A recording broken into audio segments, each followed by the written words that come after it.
nice and bright, bright. The birds are chirping, chirping, and I'm ready to fly. Time to get ready, ready for another day. Hey, no one can stop us. Oh, we gon' learn to play. Oh, every day we learn and play.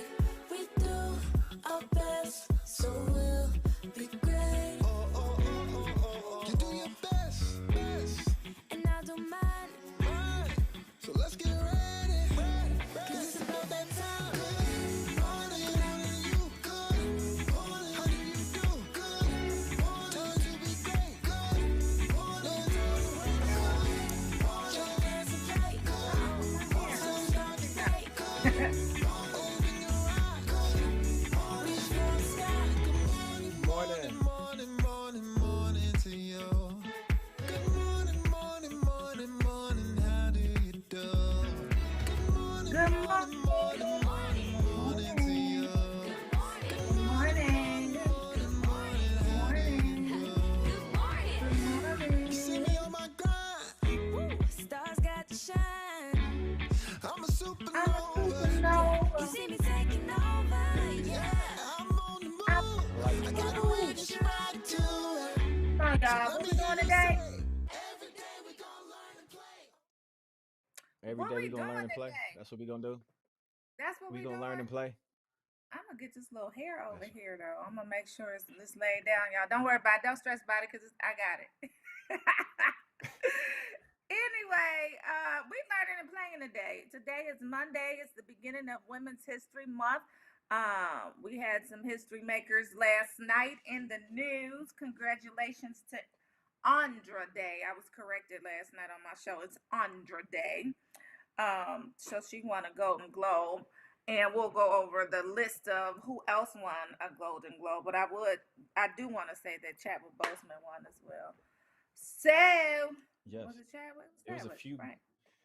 Yeah, it was a few great accomplishments and wins last night. Spoiler alert! Shout out to Daniel. He had the best supporting actor. That's who I He was got the talking about. Golden Globe for his role in Mm-hmm. Judas and the Black Messiah. If you have not seen that, go and check it out right now. It is a great film, directed by Ryan Coogler, on HBO Max. Yes, yes. So what we doing today? We learning and playing. Like I like to learn and play every day. I need to share my show. Share the show. Y'all start a watch party. Share the show. Um, I need to do that.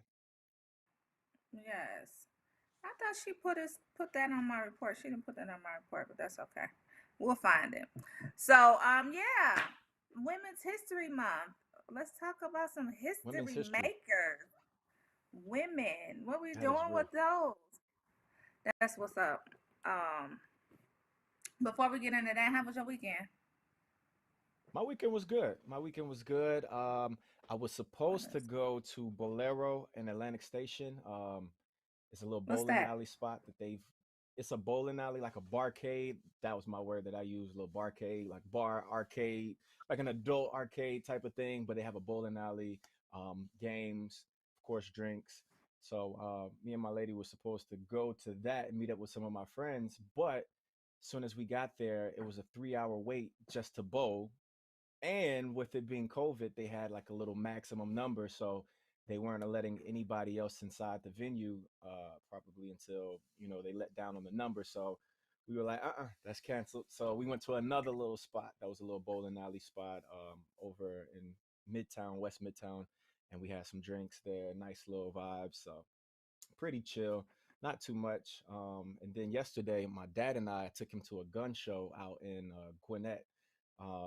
That was pretty interesting. A lot of anti-maskers, just to say that we were doubled up. We had our double mask, and my daddy had his first shot of the COVID vaccine. So I pray Oh, everything good. went well. But yeah, So so that I was want to interesting. touch on the that I want to touch on the first one because you said y'all went out and there was a 3 hour wait and then y'all went somewhere else.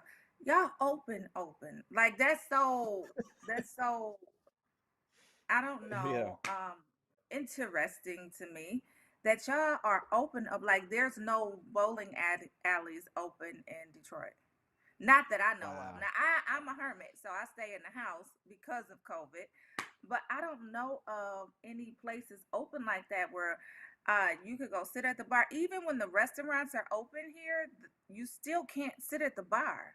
You know what I'm saying? So I Yeah. just, anyway. Yeah, nah, Atlanta is, and even it's so funny because yesterday one gentleman, another anti-masker, he was just telling us about something that he was doing during the pandemic, and I'm like, after we left, my dad and my mom was just telling me like, it's funny how people in Atlanta, of course, refer to it as like BP, like during the pandemic, before the pandemic, or whatever like that, as if like we're not still in the pandemic. Right. So Oh my that's pretty interesting, but a lot of times I do have to remind myself that COVID is still existing, and even though we're still able to move somewhat freely, you got to be God. cognizant of the fact that, hey, you still got to wear your mask. Hey, Right. I don't feel comfortable being in here, so Right. you kind So of got I to was make gonna sure that you keep your own. Uh-huh.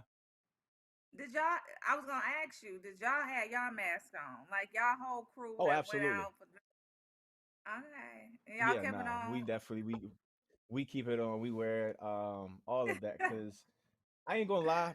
Prior to maybe about August, July of last year, I was skeptical on, how the effects of COVID. But let me tell you, after having it for 15 days of last September Oh and being wow. completely like locked in and not being able to go anywhere and travel or whatever, it showed me that, hey, this is real. This is real, and it was a complete like reality check. And hey, I don't take it for granted for sure. So people are really getting it, and blessings to those who have had it or who have it now, or make sure that you guys double up on your vitamins and boost your immune system. Take your echinacea, um, all of Not that, man. So echinacea. Y'all yeah, who talks about echinacea? Your grandma. my sister, my sister, my Oh, sister be okay. knowing The about grandma all the so. right, right. All right, that's How was what's your up. Yes, weekend? take your echinacea. And I'm a huge advocate of vitamin D. Vitamin D does wonders for your system. For me, it gives me energy. Everybody else be like, I can't feel it. I immediately feel the effects after I take vitamin D because if I'm like, kind of like in a slump or whatever, I'll take my vitamin D and I'll be zipping. Vitamin D to me is like caffeine. So maybe I'm just really deficient in it and as soon as it touches, my bloodstream or whatever, it just be like, okay, you Right. good. Okay. So, matter of Now you fact, got it. Now after you the good. break, right after the break, I'm gonna go get my vitamin D and take it so I can, be good on the show. But we're gonna take a break, y'all. We're gonna come back. We're gonna talk about the Golden Globe winners. We're gonna talk about some other hot stuff, and then we have Terry coming up at 9. He's gonna give us his sports report. I know y'all love that. And then we have a guest at 8:45 before Terry comes on. So we'll see y'all soon. We coming right back. Stay right there. Stay tuned. Today I'm going to talk to you about physics. Come on in, girls. Let's go.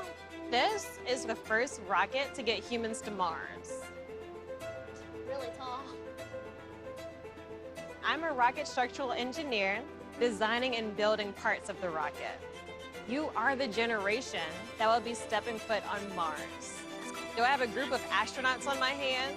Yes. You can become a rocket scientist or whatever else you want to be. I don't think we're free in this country. For 100 years, you saw Black people menaced and targeted and lynched and beaten and brutalized. I think we're burdened by this history. You are obligated to do something to address that, or you become part of the problem.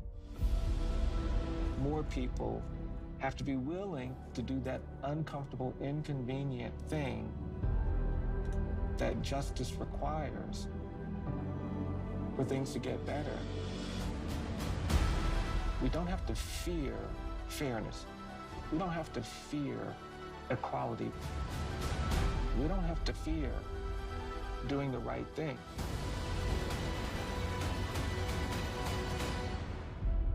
Truth can inspire change.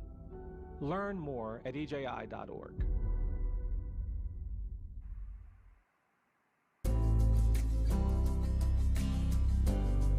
If doctors, nurses, and grocery store clerks can wear a mask for 10 or 12-hour shifts, you can wear a mask for an hour or less when you go to the store.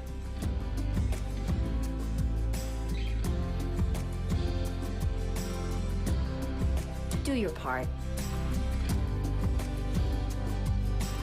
Mask up, America.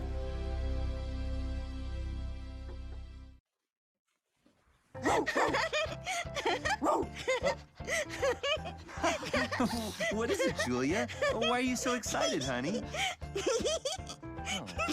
Oh, hey, do you want to use your talker? With Julia's autism, using a talker can help her find the words she wants to say. My dog. You want to do something with Rose, Julia? Play ball. Do you want to play catch with Rose? Oh, I think Rose is excited to play catch too. Oh, Julia, you show us so many different ways to talk together. Oh, and play. Good catch, Rose. Okay, give Julia the ball. There you go. Okay, throw the ball, Julia. Oh, For Julia's family, early screening for autism made a lifetime of difference. Find out more at screenforautism.org. okay, Julia, there you go. Oh, another good throw. That's the way.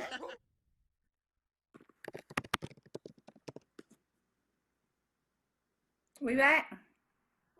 We back. That's Facebook what's up. fam on this morning. What was that? I was just saying, Facebook fam, how they doing this morning? Y'all here with us? Oh, yeah. Up early on this Let me Monday. check in with them. You guys are watching the Rolling Out AM Wake Up Call with your favorite host, Portia Monique. And Custom been rocking out with us since, what, Thursday of Yes. last week? That is Right, correct. Custom? We definitely We live. appreciate you. What y'all talking about in Facebook world? Good morning. Who's on Facebook? I'm trying to get to there right now. Hold on. I gotta turn it down. Hey y'all. So we got Taru Pisces season. Oh my God. Good morning, Taru. Ann. Hey Ann, how you doing? Ann Connolly from Detroit. She said happy Women's Month. Happy Women's Month to you too, Ann. Shirley Carter, Philadelphia. Let me tell you something about Shirley Carter. We love Shirley Carter. Since the day that we started the show, Shirley Carter has been one of our number one fans. But she is definitely a dedicated fan. So we appreciate you tuning in, Shirley. Tammy Berry. Hey girl, hey. Good morning. Iris Baker. Good morning. Hey Manny. I got to say my hey Manny like that. Hey Manny. Shirley Carter, yes. Jane. I don't know. Jane, refresh. Jane says she's seeing a black screen. Does anyone else see a black screen? We were doing a commercial, Jane, so I don't know if that had anything to do with it. But good morning, girl. Thank you for tuning into the wind-up last night, Jane. Jane she's so funny, y'all. Anyway, but yeah, y'all go rolling out with the Rolling Out AM Wake Up Call with your favorite host, Portia Monique, and Custom, Kusdem. Now tell me this before we Yes. get into this list of winners. Why do you spell your name Kusdem? Okay, so originally it was Kustom, but it was just too many different paint shops and custom whatever detailing and custom clothes and all of that. So I didn't feel like it was custom enough for me. So when it just being totally honest, and if you guys understand about social media and search engine optimization and Google Analytics, it just behooves of anybody to make sure that your name is unique to you so that when anybody ever searches it, you're the only one that comes up so that people don't have to see whether or not, oh, is this person or is this person? Because, you know, if you Google or if you YouTube that name Kustom, there's so many other different things. So I just wanted to make sure that it's kind of hell when people are trying to pronounce it, because I've heard pretty much everything under the sun. when it comes to Mhm. people trying to pronounce my name. But I mean, people Mhm. were calling Kanye and Kane West, and they were still Kane, calling Kane. Wale Well, Kane Yeah. West, yeah, and they were Mhm. calling Mhm. Wale Well, and what I mean, they still saying Six Lack. So people going to say, what I mean, whatever they want to say, but your name is your name. So I mean, it was just mainly just really trying to differentiate myself. Yes, yes, and yes. Okay. I got excited because I was looking at this list, but I do appreciate the phonetic spelling of custom because I don't see how anybody can get that wrong. Like a lot of times people call me Porsche, Porsche, whatever. It's Porsche, it's Porsche, but it's fine. I Yeah, don't correct people anymore because yeah. sometimes when I Okay, do correct people, it comes off as condescending. So I stopped. I understand. I um, understand. No, for sure. yes. And yeah, people going to it's interesting. People see things through their own lens, especially when it's like somebody's name or whatever. But being in Atlanta, I've heard and seen some very creative names. So Yeah. Oh, my yes.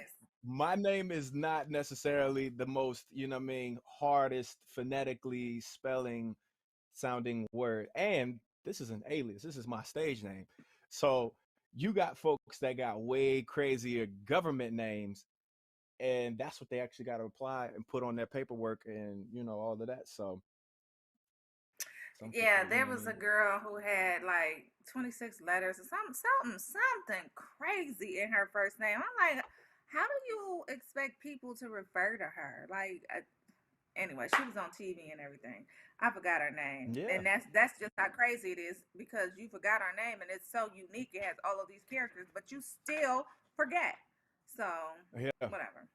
Nah, true, true. Anyway, y'all, let's get into these Golden Globes. So I just got excited for a teeny bit because one of the people that I was rooting for, of course, I'm rooting for everybody black, but one of the people that I was rooting for actually won. This will be her third Academy Award, and I interviewed her for the film that she won for. And I asked her during the interview, I'm gonna see if producer TJ can pull it up. This is for Jodie Foster, but I asked her during the interview if she thought this was Oscar worthy, and she basically was like, not really. She's like, I just did my best or whatever. And anyway, she won the Oscar. So Jodie Foster is under Star Studio on the Rolling Out website right now. The name of the film is called The Mauritanian. TJ, if you can pull that up, that would be hot while we're going over this list of winners. So let's get into it. So the Golden Globes happened last night. So there was a little bit of controversy when it came to the Golden Globes because people were up in arms because the governing board that votes on who wins, there was not one single black person on there. So Sterling K. Brown, Judd Apatow, Ava DuVernay, Gina Prince by the Wood, they are among those who took to social media to express their displeasure. So the Hollywood Foreign Press Association said that not a single black member out of, well, this is what they said, not a single black member out of 87 Times Up Globes. That was the hashtag Times Up Globes. So people were pretty upset that there was no black person on the governing body. So with that out the way, let's just get into the winners, right? So of course Tina Fey hosted the Golden Globes again. And there were some surprising winners. So some of these, with these award shows, I just don't be knowing who they are. Sometimes I just don't. But we gonna name who they are anyway. I mean, Yeah, it's I interesting feel because you. some of the films I just No, haven't seen, and I haven't. Go ahead, Custom. no, I was gonna say that's how I feel sometimes about the Grammys. It's like even though I know and I feel like I'm such a like entertainment buff and music buff, there's still a Beck, shout out to Beck, that'll come out of the woodworks and you'll be like, I've never heard that album, but they won album of the year, or I never saw that movie. They won movie of the year. So Definitely, I feel that. I feel your same sentiments. Put it like I'm that. just saying, like, yeah, I don't know who some of these. Okay, so anyway, we're gonna get into it. Best motion picture for a drama, Nomadland. Did y'all see that? Anybody see that? Anybody see Maybe Nomadland? if it wasn't COVID.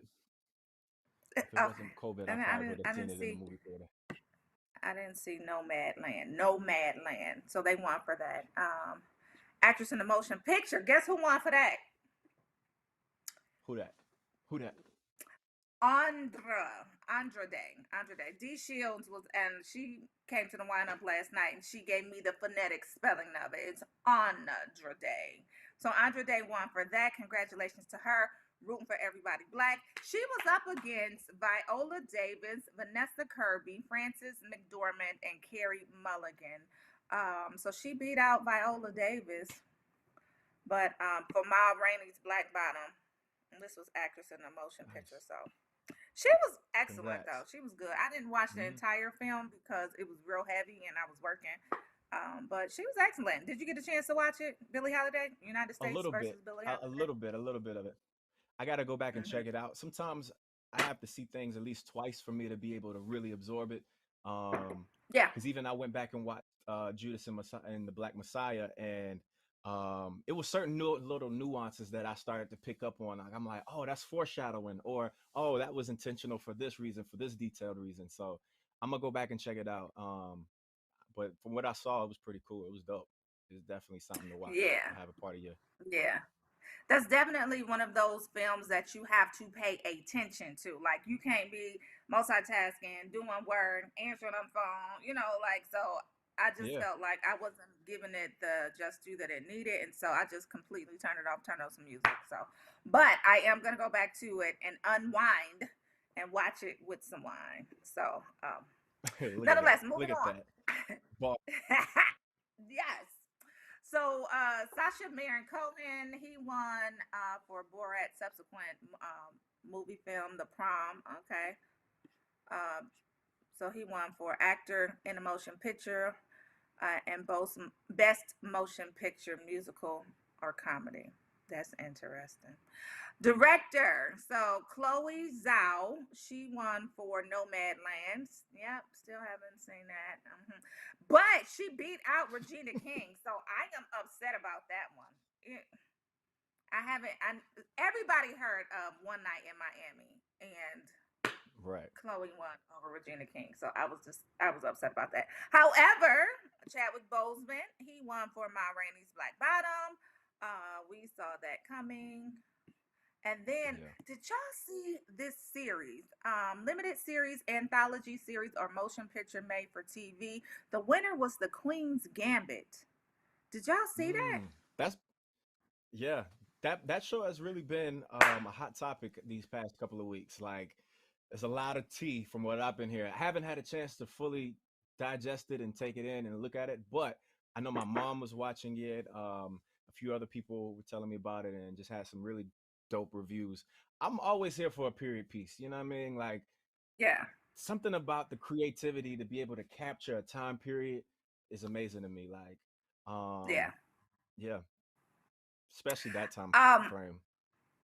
So I watched The Queen's Gambit. I watched all of the episodes, and I was completely tuned in. It was an excellent film, and I wasn't expecting it. Right, so we just came across it one Sunday. We was sitting up early Sunday, and we like, "What you want to watch?" I'm like, "I don't know." So he turned on The Queen's Gambit, and we were stuck like all day watching episode after episode, and it was brilliant, the writing. And so it made me think, was this based on a true story? Did she exist? I forgot what the main character's name was, but I'm like, did she exist? Like, I'm researching, trying to find out. It wasn't. It's not based on a true story, but it definitely could Wow. have been a true story. And it resonated with me because my son, he used to play chess a lot, and he was really good at it. And then his dad was like, he wants to do sports. It's like, okay. Anyway, whatever. Whatever. But The Queen's What sport Gambit does is he play really now? good. he plays baseball now. So my oldest plays baseball. My youngest plays basketball. They both used to swim, and then he was like, "Yeah, they want to play sports." So Swimming is anyway, great exercise. yeah, Great and my exercise. youngest was really good. He was winning awards and he was coming in first. If he wasn't in first, he was definitely placing. And he didn't like it. I really didn't give a damn if he liked it or not. He was going to continue to do it. But then COVID came and he went from the 8th grade to the ninth grade. And so they haven't been in school. So anyway. Mm, We'll see. that makes sense. We'll see if we can get him to get back into it. It definitely kept him regimented. It definitely taught him discipline, and it gave him something to do routine wise every day. So hopefully, Yeah. once they Yeah. open the schools back up, I'm digressing a bit because the schools are supposed to open on March 8th. And it's an option for the students to go back in person and or continue home learning. I'm like, y'all going to school. And they were like, no, no, no, That. no, no. Y'all old enough and responsible enough to know to keep your mask on all day because they go to practice. So I'm like, what's the difference with practice? Right. Anyway, No, true. True. True. yeah. So continuing down this list, am I missing something in the chat? Oh, Jody is queued up. Here we go. Here's Jody right here, y'all. So supporting actress in the motion picture, Jodie Foster won for The Mauritanian. And she won for supporting actress. And I asked her, I was like, girl, do you think that this is Oscar worthy? And she was just like, I don't know. Anyway, let's roll the clip, TJ. We are live with Star Studio. We are here with Jodie Foster, Academy Award winning actress, director. She's been around, she's a living legend, and it's just an honor to be here speaking with you. But we're talking about The Mauritanian today, in which you did an impeccable job. You played Nancy Hollander. She was an international criminal defense attorney who always fought for what was right, suing the government and all of that stuff, including fighting for her client, Mohamedou Slahi. What was the most thing that was compelling that drew you to Nancy's character and this script, The Mauritanian? Right. Well, the good news is I got to actually meet Nancy Hollander, who's this amazing ball of contradictions, right? She loves her super red lipstick and she loves her red nail polish, and she likes to drive race cars and listen to country western music. She's just like this, not at all what you would think of, Right. sober lawyer. So that was really inspiring, but so relevant for today because she's somebody whose entire mission is about upholding the rule of law, upholding the Constitution, and that may mean defending guilty people. So she's had to sort of defend herself a bit. She's somebody who's very careful about what she says, and it was just wonderful bringing that to the screen. So, what did you identify with the most when it came to playing Nancy's character, and what specifically about her character spoke to you and made you want to bring her to life? I mean, I guess what's wonderful is that she really, over the course of all those years that she spent with Mohamedou, she just really fell in love with him. He does feel like her son. And she is not necessarily initially a warm person. And he really got to her. He's somebody who is full of joy, who's loves to tease. He's very open and vulnerable and humanistic and full of forgiveness. And I think that really captured her spirit and changed her. I love it. What would you?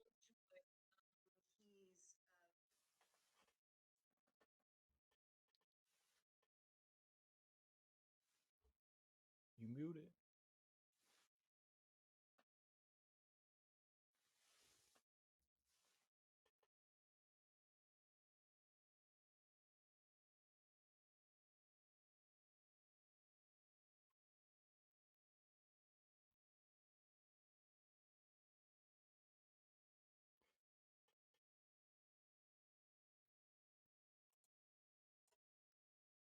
I can't.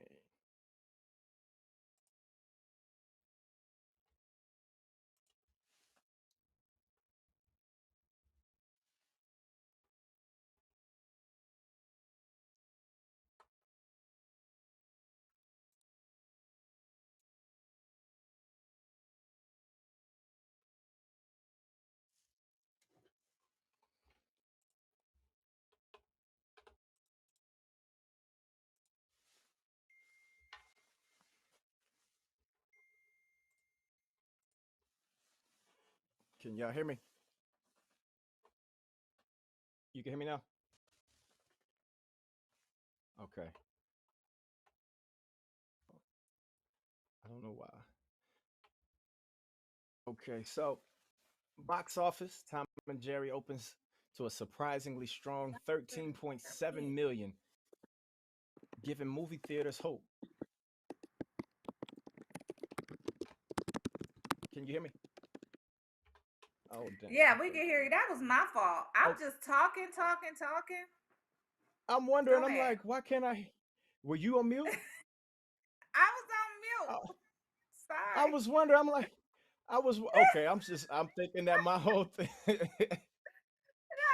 was I'm my sorry. fault. And I was sitting up over there being all whatever. But I did say I was cute in that interview Okay. though. I was real cute in that interview, y'all. I was real cute in that interview. You were. I was cute. Okay, I'm sorry Don't do about that.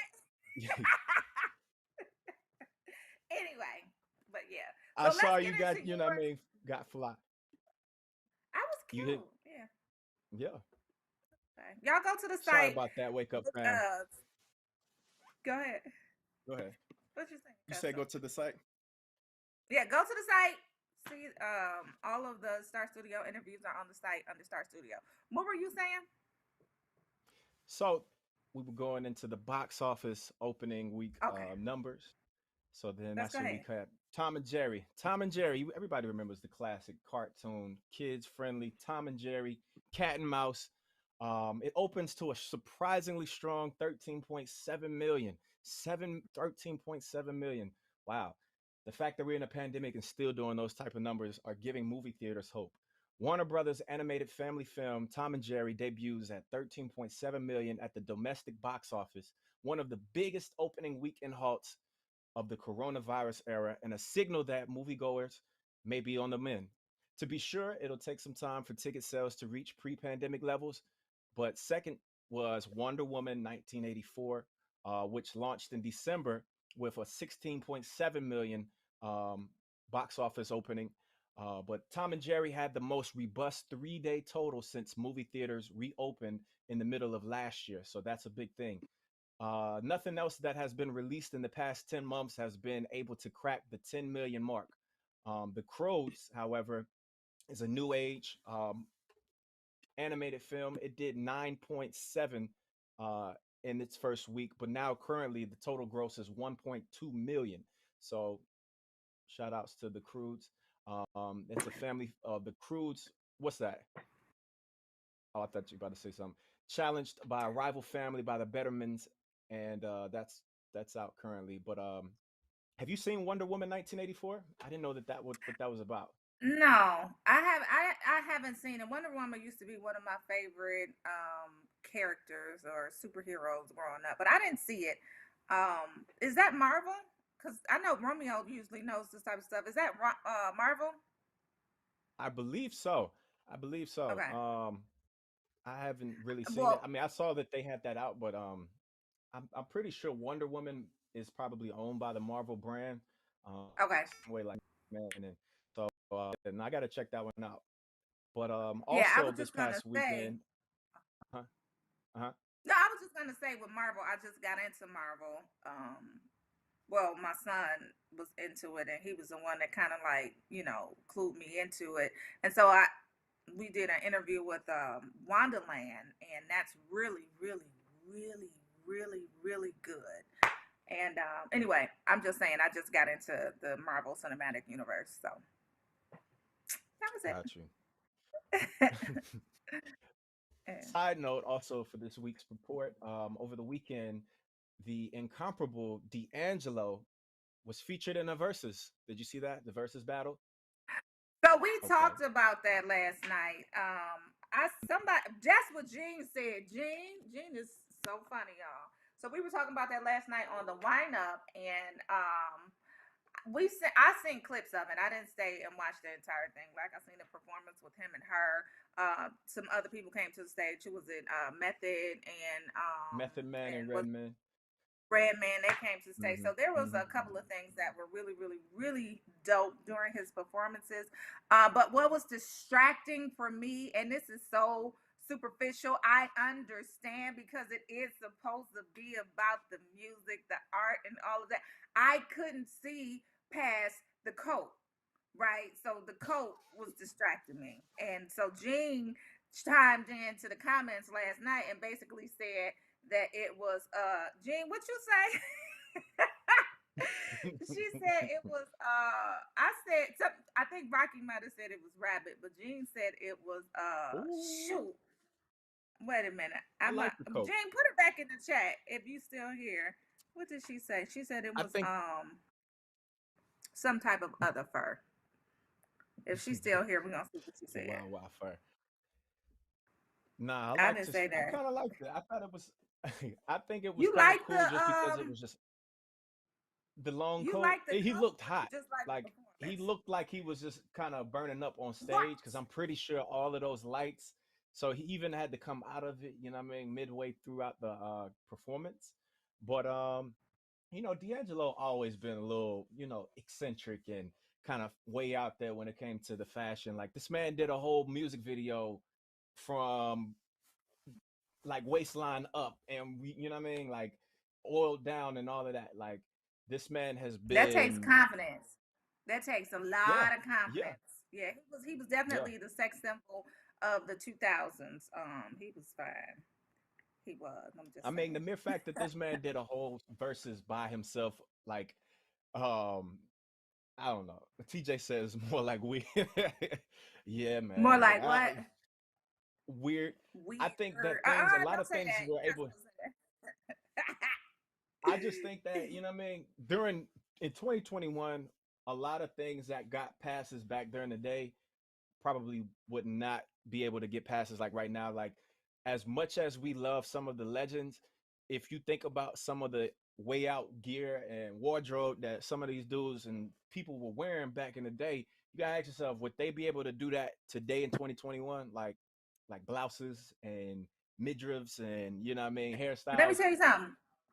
Um, um, so Prince did it. Like, so the complete artists do it and don't even look back and have a second thought about it. They like, whatever, I'm doing it. So what? I'm an artist So and I'm sensitive. but do you think that that could win today?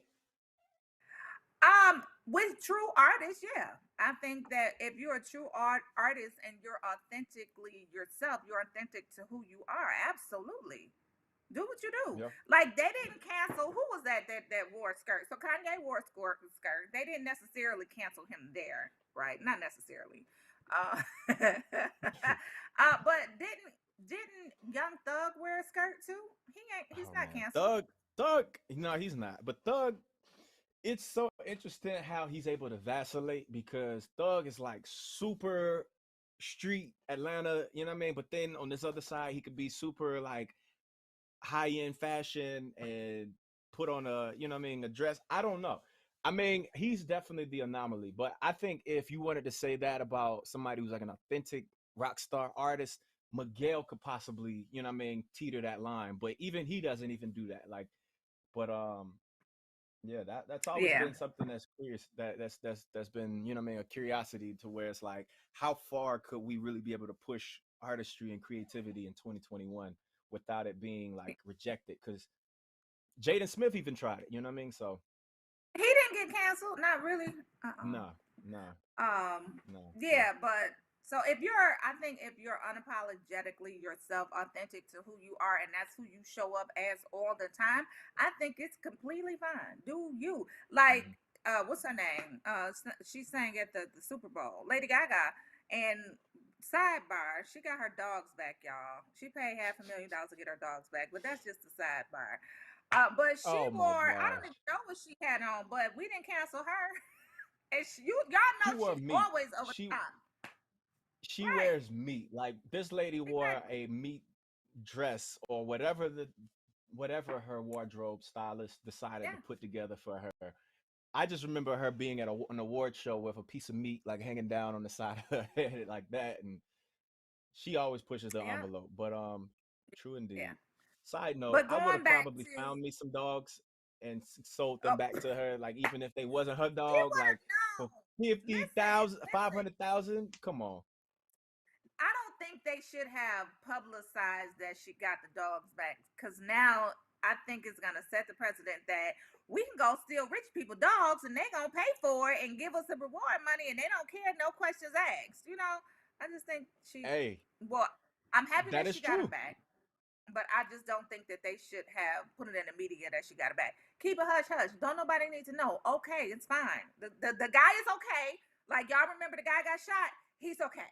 Yeah, you're right. And like you said, to your point, you don't want to start a trend off of something that you kind of like putting out there, because now you're giving the incentive. Like even in the music industry, everybody knows the prized possession of an artist or a musician or recording artist or whatever, or a producer, is their hard drive. So this might be a little bit more game than needs to be said, but a lot of times when celebrities get robbed or their cars get broken into, a lot of times their computer and hard drive are the things that, you know what I mean, mean the most to us. So when people, you know, steal it, artists are willing to pay tens of thousands of Yeah. dollars to retrieve that back. And so nowadays, people don't even care about you. You take my chain. It's like, shoot, you can take the chain, but the damn hard drive is what I need, because that hard drive got 30 songs that's going to equate to 30,000, because, you know what I mean? So it's moral of the story.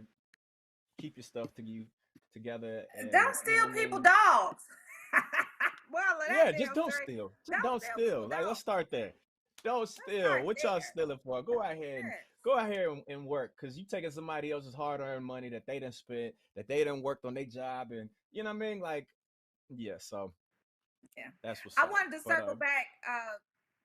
We started talking about D'Angelo and then we just kind of veered in different directions. But Jane was in the comments talking about D'Angelo, and we all were just saying that it was distracting. And she said that his coat was raccoon. That's all I'm just gonna say. I'm not gonna say nothing else. She said that. I ain't say that, Jean. You said she that. said that. Jean said that.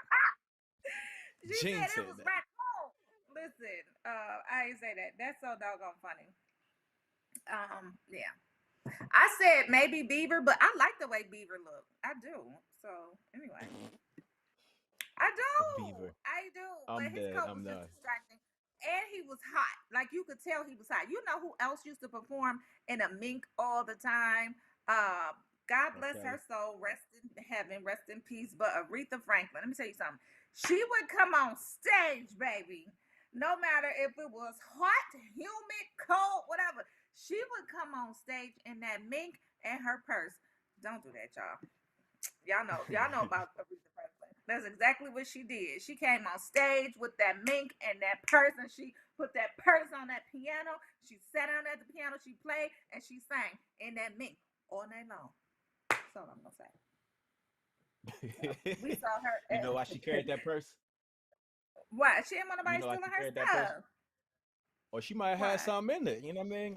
Auntie Aretha might have Oh been packing yeah. back in the day. Oh, You don't know. she She might have been a little Medea on the low. Had a little deuce in the pocketbook. You know what I mean? Yes, I do. She kept her money from the show. That's what it was. That's what producer TJ said. That's what she kept her money for the show. Y'all are not about to steal her stuff. Give her money up front, and she gonna put it all in this purse, and then she gonna carry that purse on the stage with her mink. I Put took that there. my mom Yeah. and my aunt to see her during one of her last performances at what is now the Aretha Franklin Amphitheater in Detroit. They renamed it to her namesake after she passed, but it was Shane Park when I took my mom and my aunt to see her, and it was maybe July, hot Detroit, and baby, she didn't care. She did not care. She walked on that stage with that mink and she performed. See, So one thing I can't do is be hot. I cannot be hot. I sweat too easily, and I be in that. I gotta come out of it. I gotta, especially with all them lights yeah, on and that adrenaline rushing, and all them people in the audience. It's just like yeah, my managers yeah. used like as a performer, when I used to perform, my managers would get mad when I'd come on stage. The next thing I come off stage and just have on a t-shirt or just a wife beater or sometimes no shirt. And I'm just like, "Dude, man, mind you, he was not, you know what I mean, a brother man like that. So he didn't understand. It's just like, dude, as a rapper and as a performer, this is what we do. You come out here, you perform, you do your thing. You know what I mean? And it is what it is. You got to be a rock star sometimes. And I had to explain it to him. But what's that? What's the time out? Flag on the play. Performer. Time out. Performer. What you Yeah. custom? So you didn't tell us that you actually do performances on the stage. What type of performances? Okay. What Okay. you a Okay. whole Okay. artist Yes. for real? I am a whole artist. That was my whole my origin has been a for the last 10 years a rapper.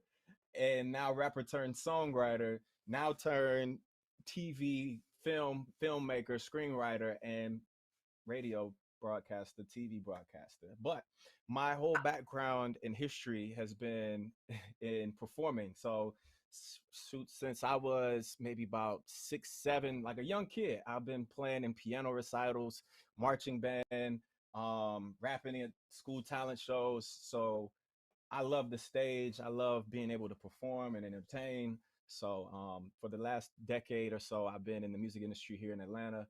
I've worked with different producers from Drummer Boy to what's his name? The big homie Big Toomp, DJ Toomp. Shout outs. A few other different folks. I mean, when Cardi B was working on her first album, me and a couple other Atlanta songwriters and dopest producers were working on her album, submitting records and whatnot. So definitely been putting in my work. So I mean, but yes, possibly might put out another project, but started venturing out. Okay. What kind of rapper? Like you giving us bits and pieces. You giving us a little crumbs like Hansel and Gretel. Got you.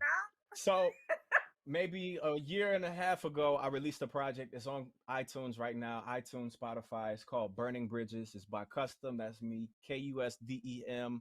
Yeah, Burning Bridges. It's a 6-track EP. And it just really just went through all of my ups and downs of being in the music industry, from relationships to business relationships, trials, tribulations. And it was really a lot of release therapy. So, but the type of rapper that I am a very lyrical, metaphor, commercial type of rapper. My favorite artists are like Jay-Z, Kendrick Lamar. Pharrell is one of my all-time favorites as just an artist and as a human being. But that's the type of artistry that I embody, and through my music, I just know that it's my responsibility to be able to not only entertain but enlighten, and that's what I kind of do in a lot of my music and a lot of my projects that I'm inserting myself into moving forward. Just really being about advocacy for the Black people. That's really what I'm big on. I just created a media company. It's called Reclamation Media, and it's just really about reclaiming our story, reclaiming our power, and reclaiming our history more than anything, because that has been stolen from us, and being able to control the narrative and rewrite the narrative in our favor as Black people. So look out for that. All right. So we waiting on Terry right now. Taru, not sure where our guest is, but we waiting on Terry, and or our first guest. But can we just get a snippet of like one of your favorite songs from your last EP? So I released my debut EP last year, Christmas, Portia Monique's Favorite Things. Don't get me started. Oh, Todd, he just logged in. Dang it, you got saved. You got saved, Custom. Really? Okay. Hey, I'm always up for the challenge. I could give you a little something once we come back, or whatever. Yes. We can Stay ready. Stay ready. You don't have to get ready. Yeah. And we're gonna see if Right. producer TJ gonna play my song. Producer TJ, you gonna play Portia Monique's Favorite Things on all streaming platforms right now. I don't have my microphone, and I don't have my little button. Do I have my button over here? Somebody move my button, y'all. Hold on. Your mic. I don't see it. Anyway, let's bring on our guest, Todd Belcourt of Social Change. He's the executive director of Social Change. And guys, he's a 6-time national award-winning lawyer, mediator, advocate, law lecturer, and nonprofit co-founder with over 20 years of experience fighting for economic, social, and racial equity worldwide. Is he on yet? So he's also the executive director of the nonprofit Social Change, which is a national nonprofit committed to amplifying community voices and disrupting the legacy of systemic injustice through organizing, legal and technical assistance, empowering communities, policy advocacy, and storytelling. Good morning, Todd. How are you doing today? Good morning, leaders. Thank you for giving me the opportunity to join you all. I appreciate it. Can you turn your mic up just a little bit? Or producer TJ, can you turn this mic up because we can't really hear. Is that better? Oh, absolutely. Yes. Absolutely. Okay, yeah. Welcome, Mr. Belfort. How you Thank doing you all today? for having me. I appreciate the opportunity to join y'all. Absolutely. Sorry for the little delay. We're having a protest at the Capitol here in Georgia, and I had to rush to make sure I was in a space where not only I'd be clean enough to be in front of your audience, but also have a quiet background so we could hear and understand all the questions and concerns that y'all have. What's going on with the protest? Before we get into your event that you held yesterday, tell us about the protest. Well, tell us about yourself, and then let's go into what's currently taking place right now today at the Capitol in Georgia. Yeah, absolutely. I'm a lawyer, mediator, freedom fighter. I co-founded an organization called Social Change, a national nonprofit committed to liberation.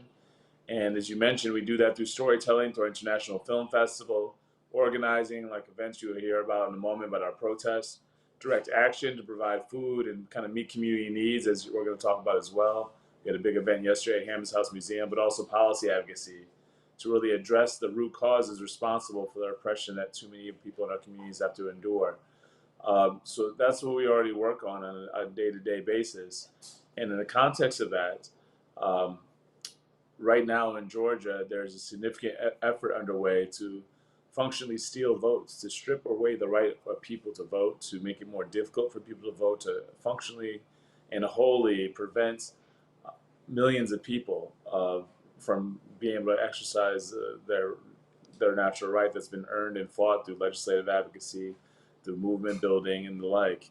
So we're doing whatever we can as one organization, a group of larger organizations, to make our voice heard. So in particular, in opposition to HB 531, we've been out there since 5:31 in the morning, and we'll be there until 5:31 p.m.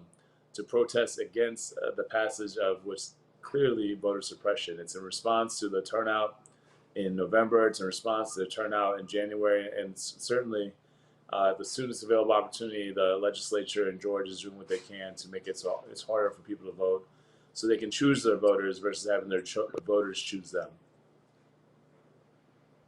Wow. Yeah. Nice. I definitely think that is also great, man. What you were saying beforehand, that there was something going on at the Capitol right now, protest? Yes, that was the protest I was referencing there. It's protesting against HB 531, which is a legislative initiative to limit access to the polls, make it harder for people to vote. It limits the days people can vote. It limits access to mail-in ballots, absentee ballots. It makes it so, we deny people's humanity, can't even get them water when they're waiting in line in these 8-hour plus long lines. It's doing everything they can to make it more difficult for people to do what we know is necessary to ensure and continue to maintain some sense of liberation and some semblance of a democracy.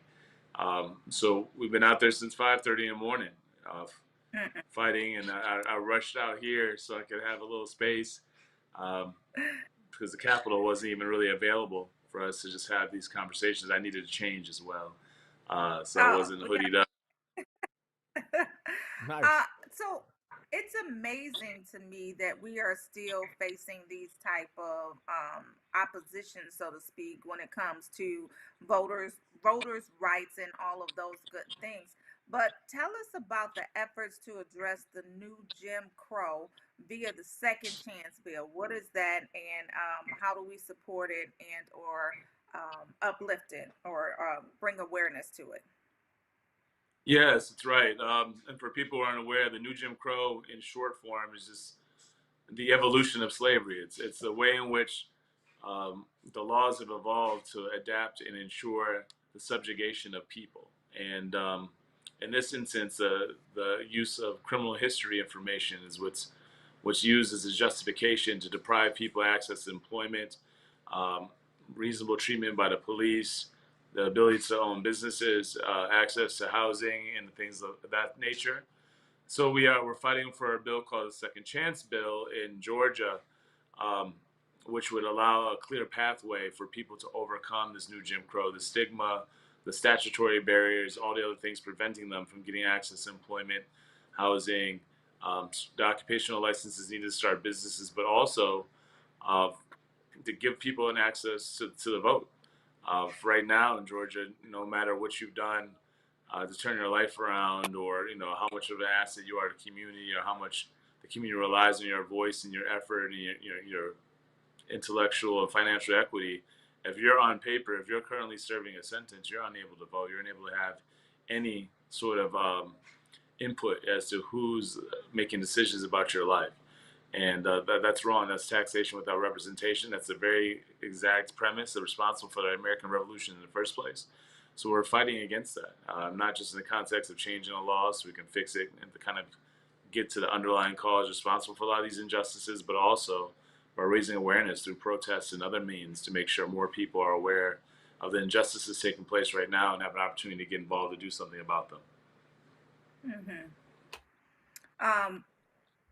What is the quickest way or the simplest way to support the Second Chance Bill? Yes, the quickest way, excuse me, the easiest way to support Second Chance Bill is to help us spread the word. Legislators respond to numbers, and that's where the power comes from. So if you can, please follow us at ATL Social Change, Shy Social Change, share our post. We need these things to go viral, put pressure on legislators. If you reside in Georgia and you have the capacity to go to the Capitol, we provide training on how to engage legislators on the importance of the issues that matter most to all of our neighbors who are trying to just fulfill their potential, who may have mistaken their past. But the third thing is, if you are comfortable of organizing folks and being out here and protesting, we need you to join us in doing that as well, because it's not just about the Second Chance Bill. It's about making sure we can play defense against the other bills that are coming down the pike that would severely limit our rights and our access and our ability to make decisions about our lives, and make sure that people who are tasked with that authority are doing so responsibly and are responsive to us. And if we can't vote, we can't hire or fire the person making decisions on our behalf, and that means we're become subjugated to them. Wow. Hey, Todd. Yeah. So, question: with now us having two Democratic senators, how will that be able to help and be advantageous to what we're doing or what you're doing in advocating for the Second Chance Bill? Doesn't that kind of put us in a better, I guess, position to be able to advocate change? There are a lot of benefits to having a 50-50 split in the U.S. Senate, and that's something that's a recent development because of the runoff election in Georgia. The legislative initiative we're referring to is a statewide initiative versus a nationwide initiative. So it'll impact the ability and access to justice and opportunity of people who reside in Georgia. And for that reason, whether it be Senator Warnock or Senator Hatch, their jurisdiction is on the federal level. They wouldn't have any sort of say on the Georgia local level. But that being said, they do have authority. They do have a pulpit. They do have a platform. So there's always now is always the right time to speak out for what's right, making sure that bills like HB 531 don't see the light of day, and bills like Second Chance Bill really get sound and important and necessary consideration. So people who have turned their lives around have a mechanism to demonstrate that, so they can do the things they need to do for themselves and their families. But you're right, brother. I think at the end of the day, legislatures need to all be active and be aware of what's going on across the country and the way it impacts our larger democracy, the way it impacts our faith and our trust in our government. And we should all be vigilant in making sure that if there's anything that arises that really creates that distrust, if there's anything that arises that actually starts to poke a hole in the dam of our democracy, they need to speak up, even if it's not something that's necessarily cleanly within their jurisdiction, whether it be the mayor of Atlanta or the senator of the U.S. Senator of Georgia. Everyone should be speaking out in favor of second chances, the second chance bill, and against HB 531. Nice. So that was a great question to answer. Facebook is checking in, and there are comments, questions, and whatnot. But Jean did want to know. Jean Bracy, she says, aren't there like 40 bills with the purpose of stealing elections in Georgia? If you can address that. To your question, Miss, there's actually over 70 bills now, unfortunately. And as you can see, I mean, based on the results from the November election and the runoff, I think it's clear to a lot of the elected officials that they cannot win based on policy arguments. They're not going to say, vote for me because I'm going to do more to help you, as they're supposed to. Instead, they're just choosing their voters and make sure that people who are eligible to vote, the people who are likely to vote, are the people who share their sentiments, even if they're in the minority of the country. And I think that's a significant thing that we all need to be, sounding an alarm on, because this is a crisis. And if you start to turn states like Georgia, when it's really at the precipice of being truly representative of what the people in Georgia are asking and needing, then where else can it not happen?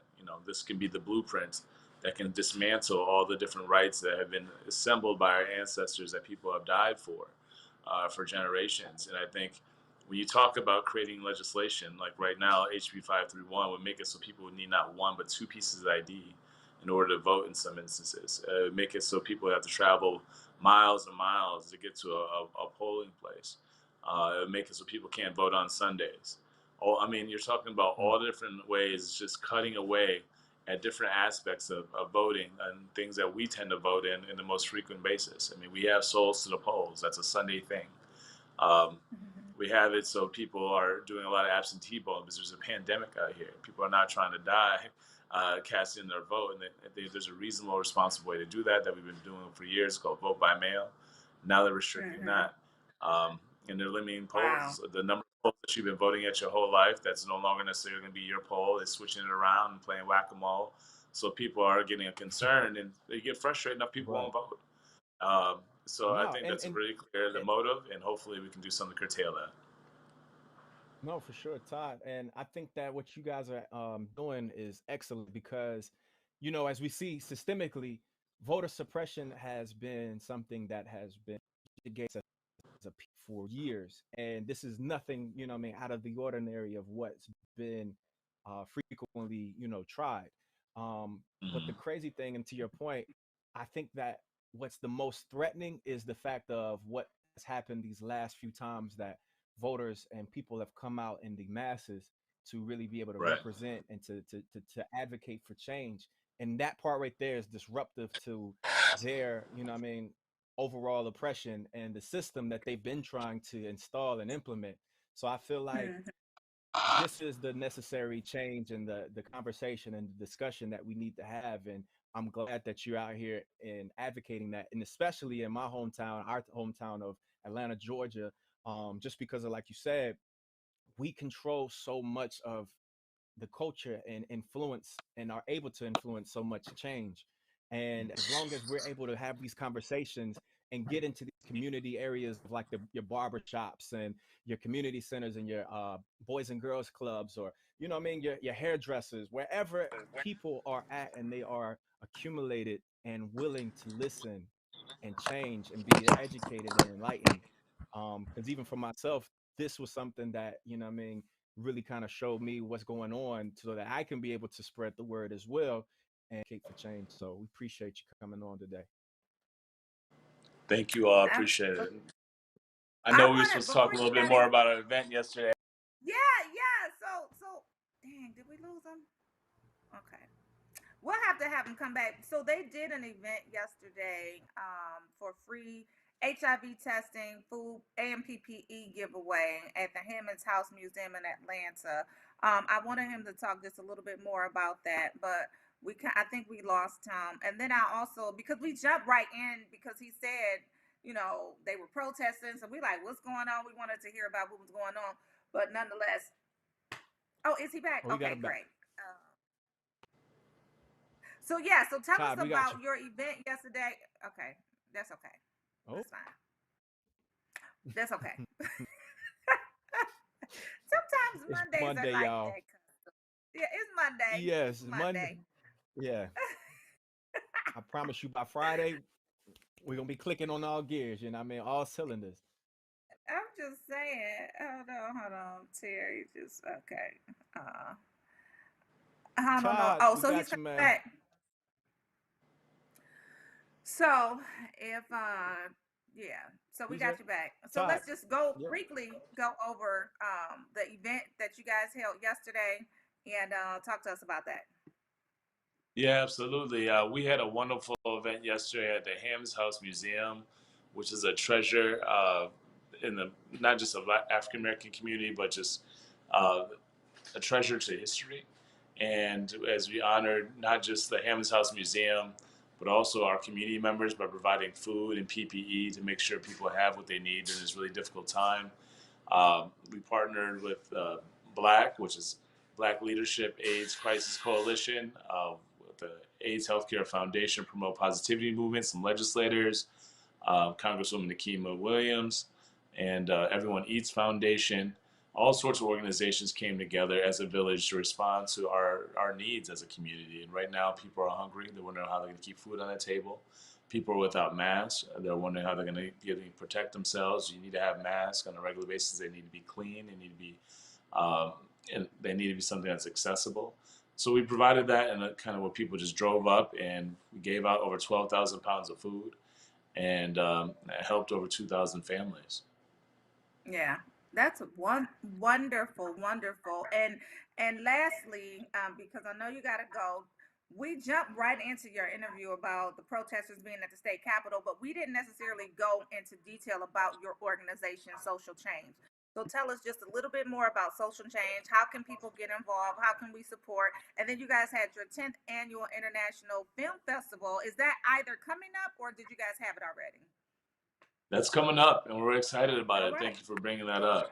Yeah, absolutely. And we are formed intentionally and purposely to make sure people have an opportunity to have their stories be told. Because at the end of the day, there's no quicker line of communication between two people than telling a story. And certainly, we have so much lack of understanding right now in terms of what other people are struggling and dealing with individually and across the country and across the world. So our International Film Festival is a beautiful forum where people from across the world share their stories through film, through painting, through music, and really create community. With the expectation that not only will you see something that may change your life or feel something that may change your life, but you actually have an opportunity to do something about whatever injustice is showcased in the film or the art being presented. And that's something we're excited about. That's going to be taking place in the fall, our 10th annual. Um, Last year we had it online. It had over 10,000 people from all over the world tune in and take part. And we're looking forward to doing that again. Absolutely. It's a really important part of what we do as Social Change, and it is storytelling for understanding, storytelling for activism, storytelling for organizing. And then we organize people into these direct action opportunities like the big event we had yesterday. We gave away over 12,000 pounds of food to people in need and masks to people in need. And then we also mobilize in terms of being in the street, protesting, making sure we're standing up and fighting for what's right, and finally, advocating affirmatively for bills like the Second Chance bill you gave me a chance to talk to today to give people a pathway to overcome the new Jim Crow. Nice. Well, we definitely appreciate you coming by the Rolling Out AM Wake Up Call. Please drop your social handles. We'll have to keep up with you in this movement. Let us know how many of those bills that we knock out of the park so that they're not relevant in terms of preventing Georgia voters from voting. We got to get, I don't know how we make sure that those don't pass, but we're going to follow up with you to make sure that we're knocking that number down from 70 to ideally 0. But yes, drop your social handles, please. Let us know how we can follow you. Absolutely. People come out. We're going to be at the Liberty Plaza across the street from the Georgia State Capitol all the way until 5:31 p.m. So if you're hearing my voice now, you have time to mobilize, spread the word, make sure other people do the same. Thank you all very much for a chance to join you. I really appreciate it. Hey, Todd. Thanks so No much, problem. We Todd. appreciate you.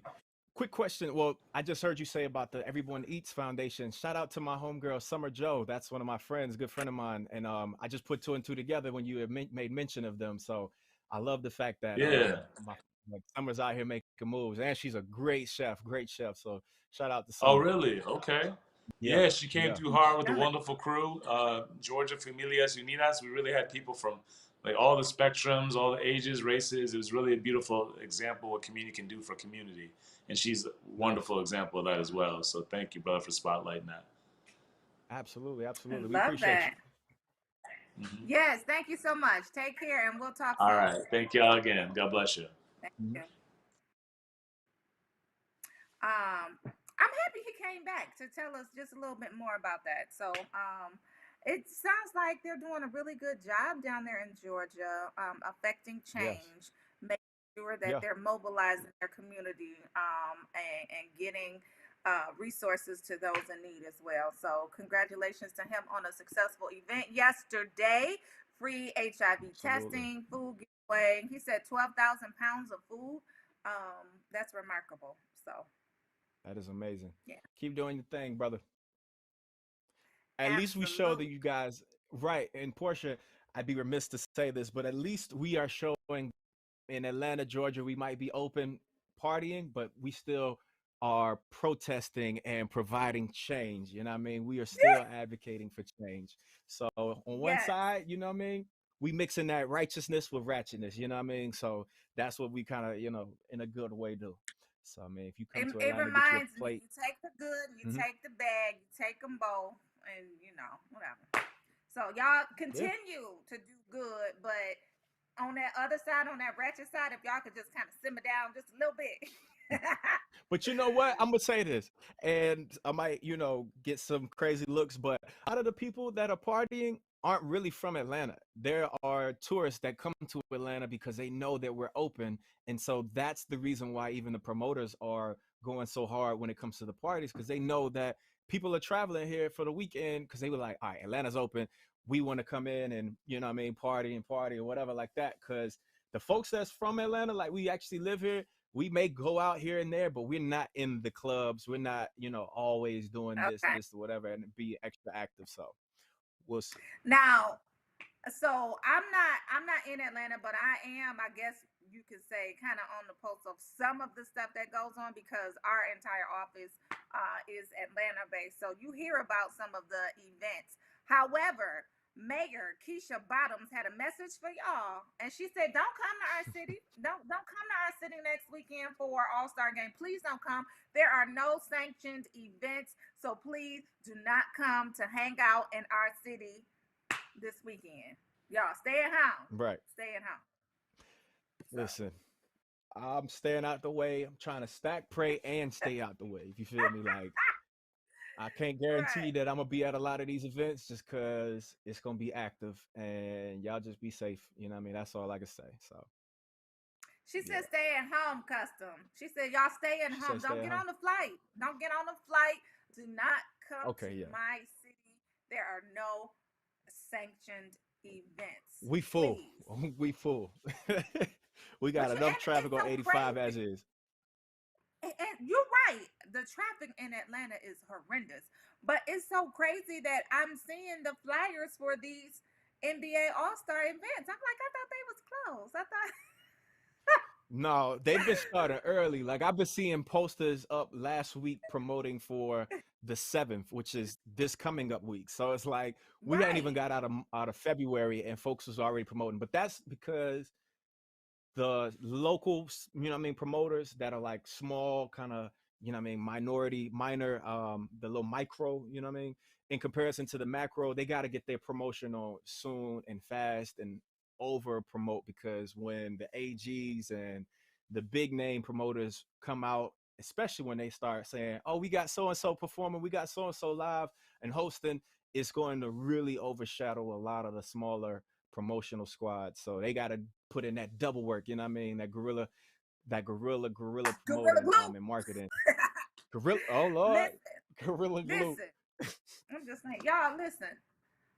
Be good, y'all. That's how, like, y'all remember when y'all was in school, in elementary school, and the teacher would just tell you to be good? Y'all just be good. Just be good, Yeah, y'all. just be good. Sit down. Just come out here and be on your best behaviors. You know what I mean? Don't be out here at Lenox Mall. Like we already crazy at Lenox Mall as is. Did you know that they have metal detectors at Lenox Mall? It's a high school now. It's a public high school now. You gotta walk through, there's metal detectors and there's a camera that logs a picture of you and all of that. And they have dogs walking around like, you know what I mean, canines that are sniffing or whatever for any kind of nefarious activity. So Linux ain't even the same no more. I'm sorry. But I mean, hey, this is our new norm, you know what I mean? But we got a guest. How's it going, We got sir? a guest in the virtual building. What's happening? Oh, bring the energy, bring the energy, bring the energy. That's all day, every day. Look, I am coffee, baby. I am your energy drink. Hey, yes. Love it. How y'all doing? Happy Monday to everybody. How you good. doing? We are We good, well. we How good. are you? Life is good. Look, just looking to take life to the next level. Enjoyed my weekend with the wife and just did much of everything. Nobody else say did much of nothing, but I can't even tell that lie. Do tell. What's your do shirt say? tell. What did you do? Say that again. I'm sorry. Say what's your Okay. Oh, I was saying what's your shirt say? Oh, it says press past yourself. Okay. That means get out Yeah. your own way, pretty much, huh? Get out your own way.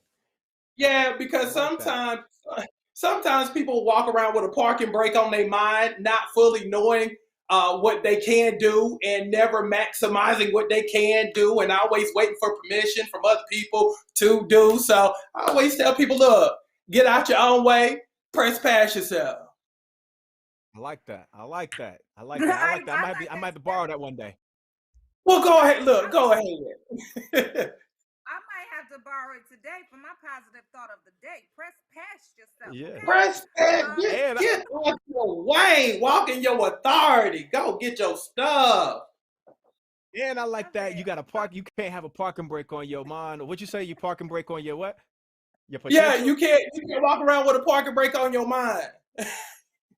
I like Because that. that's what people do. People never maximize. Because at the end of the day, life is all about getting to the better version of yourself, not where you are. I tell people all the time, there's a difference between your current condition and your permanent position. And every day you get up, you should be bridging the gap between your now and your wow every single day of your life. Do not waste a day. You better come wow. through today. Tell everybody who you are, because we just talking to you like they know who you are. So can you tell everybody who you are, what you do? Of course, you have to be a motivational speaker, but you're also into fitness, something that I need right now in my life. So please welcome. Well, you know I got you. Well, you know I got you. Let's see. I'm Kenya Crooks, the world's greatest weight loss expert. I played college ball at the Clemson University where I set records there. I'm a celebrity trainer. I've trained everybody from Tony Braxton to Candy Burris, Malaysia Pargo, Manetta Shaw. And a lot of people probably know me from season 1 of Mama June from Not the Hot on WeTV. You taking new clients. You know I got you. Hey, Kenya, summer coming, man. We gotta get right. We gotta get summertime fun out here, man. So look, and that's what I tell. I'm like, look, you have 19 days until spring, and a lot of people are gonna go a lot of different places, and those pictures won't lie. And you don't want to go back, 2, 3, 4, 5 years from now and look at those pictures, and you be like, okay, well, the background was great, but my body was, yeah, because that body ain't gonna change. Listen, in those I pictures. got a bridge. Right, they don't lie. I got to bridge my now with my future self so we can make them all mesh together and be real fine all on all accounts, inside, outside, all of it. Help me out. You got to put it all together. Yeah, you got to put that whole thing together because, again, I tell people all the time, look, I can make that pum, pum, pum, pum, pum. That's easy. That's sexy. but you got to put all of that stuff together. I mean, you got to make sure every facet of self is good, but it also requires you to work on it instead of just avoiding and running away from issues, because it's like with dating. People date the same type of person because they never worked on themselves and they never corrected all of the past stuff, so they tend to repeat the same stuff. So that's why I make sure my people are good in all areas of life, not just physically. Not just physically. It's like that. Like you said, health is wealth, but the mentality, that mental wealth, and that Come on. psychology behind it is what really, because it's like, my sister's a psychologist. She's a doctor. She has a doctorate in psychology. So she tells me like a little bit of certain stuff, as well as I'm just a reader. So I like to read. Virgo, I like to find the inner workings of certain things behind the curtain. You know what I mean? Like, I like to know the little nuances of the why to the what. Like, how is this actually put together? And because as a kid, I used to take clocks apart just so I could see the ticking, the mechanisms, everything on behind it. So it's just like, that was just what I like to do. So I mean, the same way I like to do that when it comes to people. Like, I like to see, like, tell me your story. You know what I mean? Tell me something about you. Or even when it comes to dating, I think that that's something of importance. Outside of the physical attributes, you got to know, let me say, what's your mental at? Like, what's your goal? Yeah. 5 years? What's your vulnerability places? What was your relationship like with your parents? You know what I mean? All this type of stuff. You got to know, because it will permeate through subconsciously, you know what I mean? And you got to know, like, what am I going up against? You might be a cute face. Go ahead. And one of the things that when I first get together with my people, one of the first things I always ask is, how did we get here? How did you get here? Because you just didn't gain 30, 40, 50 pounds because you like to eat, and that was the only reason why you gained weight. Oh, no. What really happened? because if you don't get to the story, then you'll never get to the result. So I need to know your story, but also I need to understand the underlying stuff. You know, those little lies that you tell yourself, and maybe those lies that he told you to, that you've kind of grabbed hold to, and you made that your reality. So now we have to get rid of all of those lies that you've created and conjured up for yourself, and the stuff that people have added on to you too. Yeah. It's a total work, and for those and I'm the type of person where I study also. There's this thing called the reticular activating system, and it acts as it's RAS. So it acts as a filter. So if I'm negative, or if somebody has made me negative, my filter is always gonna look for stuff that's wrong. Now imagine if you have 3, 4, 5, 6 people in your life whose filter is set on the negative, and you happy all the time, and you like, and you run to them with your ideas. You like, girl, guess what I'm gonna do? But their filter is locked in on the negative. They're going to shoot your stuff down. Or if you're excited about a relationship and they hadn't had a relationship since the Clinton administration or the Obama administration. Oh, I just said something. No. But then you're gonna ask them, girl, what do you think I should do about this? And again, I'm going back to the administration. You hadn't had a man since an administration from the past. So what kind of advice do you think she's gonna give you when her stuff is gonna be on negative? Yes.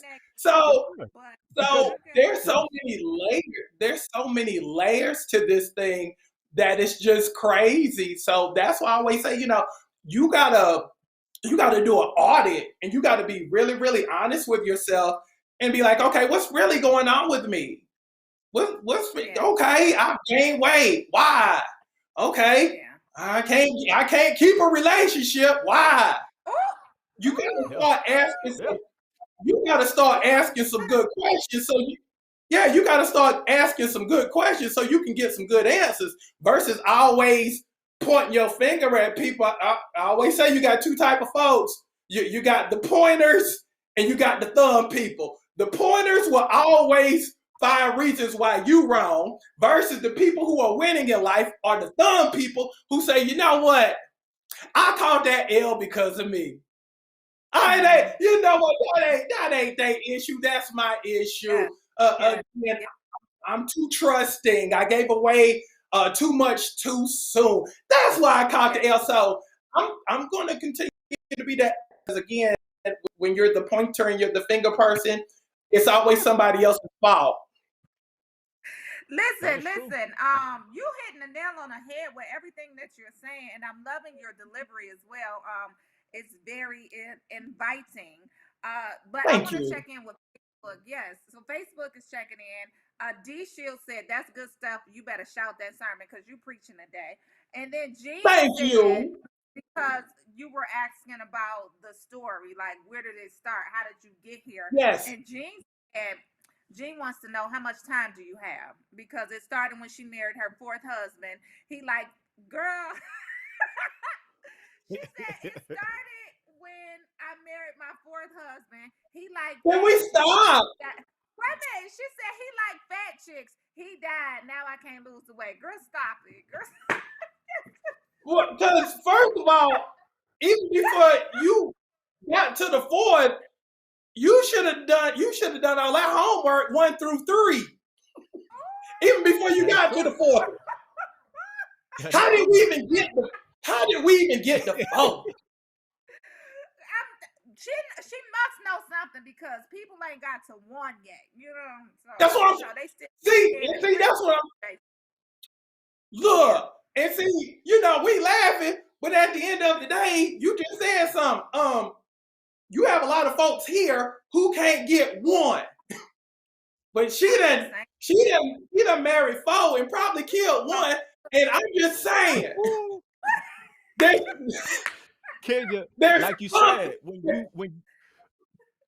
I'm saying, Kenya, like you said, it's like when you kind of become accustomed to trying to find somewhat of the same type of people. And you know what I mean? Like, I know that for myself, at one point, a lot of my friends would be like, damn, you date the same kind of girls all the time. And I'd be like, no, I don't. Until I realized, like, okay, maybe something that, you know what I mean, I kind of am doing so that I could change myself and I could tweak something so that I can attract the person who I want to become and be with. But it's like, as long as you are maintaining this person who you are, even if, because we all are flawed individuals, but there's certain things that's going to attract certain people because of the way that you're putting off energy. So as soon as you change that energy, you're going to attract what you're putting off, whether that good or bad. Well, you know what I mean? Here's the thing. Here's the thing. First of all, you got to decide what you want. A lot of people just say, I want a man. I want a woman. No. You ain't being specific enough. That's just like me saying, God bless me with a car. I really wanted a Rolls Royce. I really wanted a Bentley. I really wanted the Lamborghini, but I was vague. And I said, Lord, give me a car. But then when I get the 84 Ford Thunderbird, I'm mad. But God is kind of like, well, you said you wanted a car.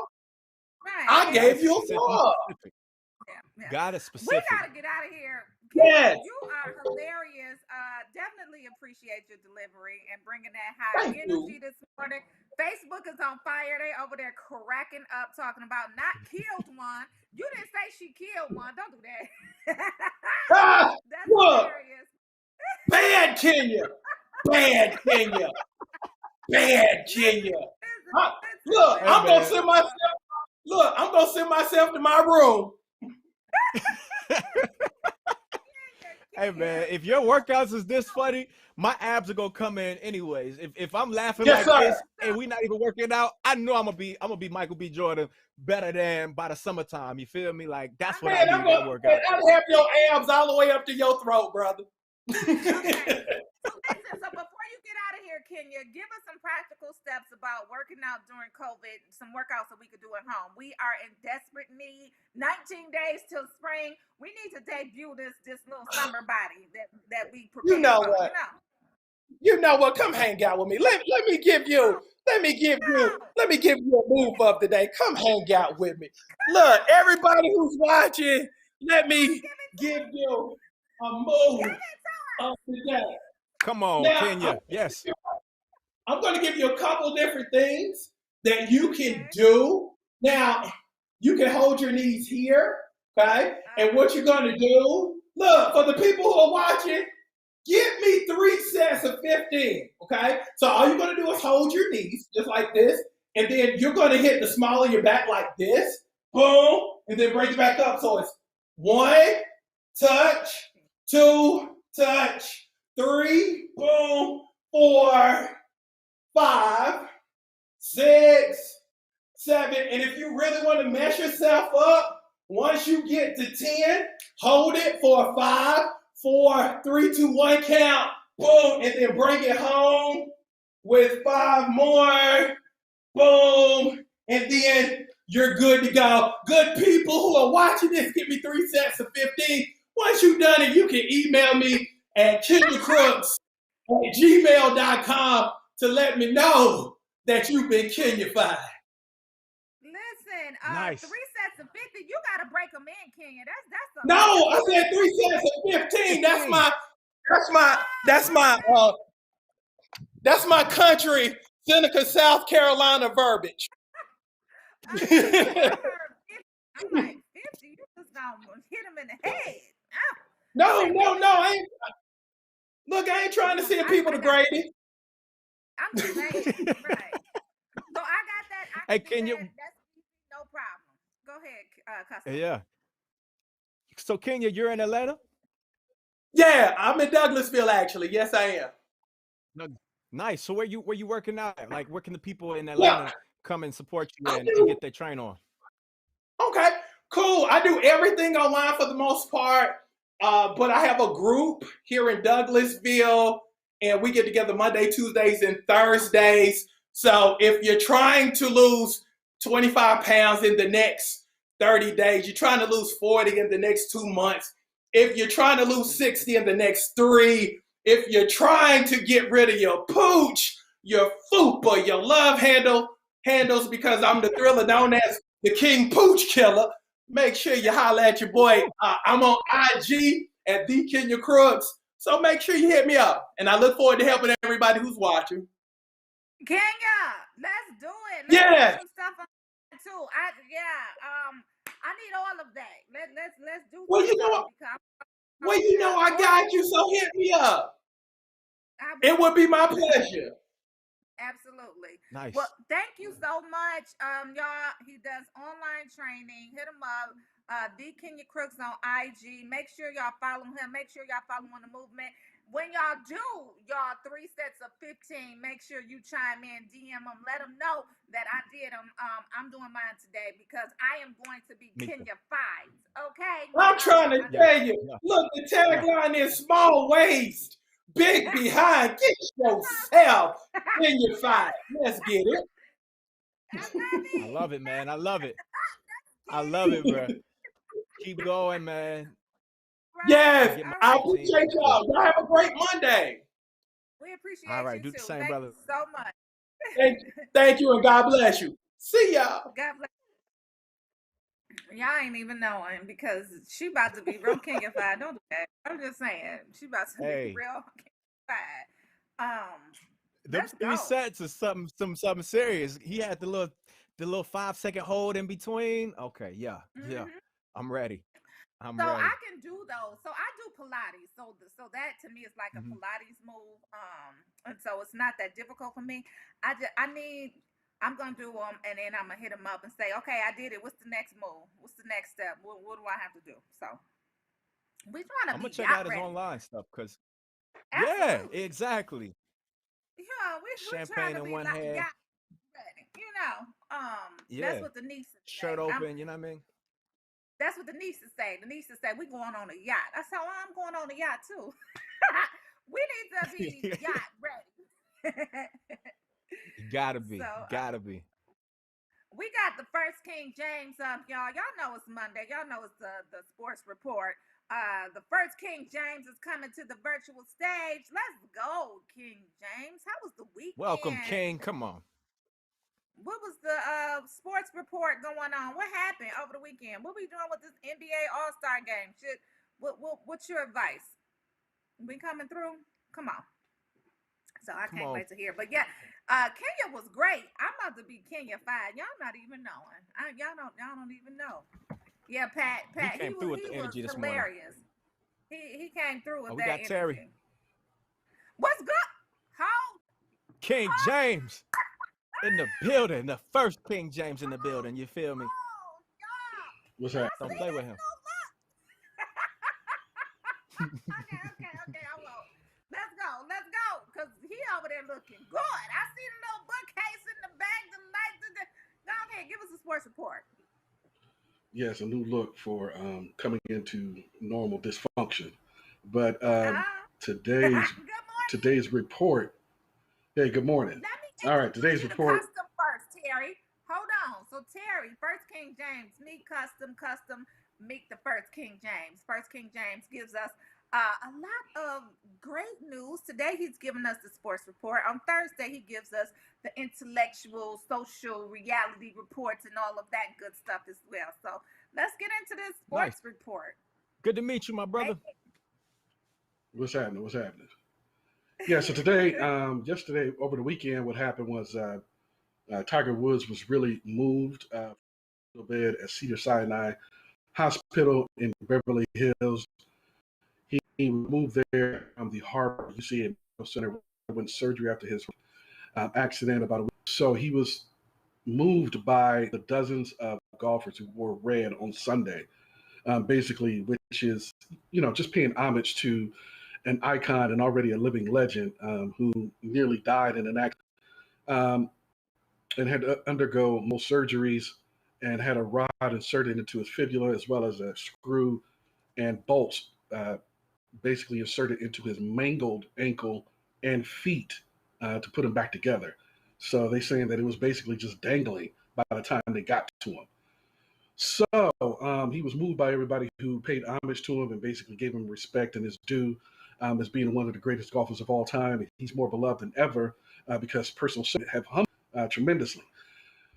So Tiger Woods is looking at multiple surgeries in the future as well as many months of rehabilitation, but there is optimism. His prognosis is good.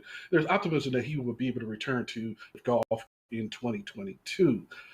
This is basically being treated as an Achilles heel tear or an ACL. So hopefully he'll be able to come back by this time next year, or at least by the Masters in April.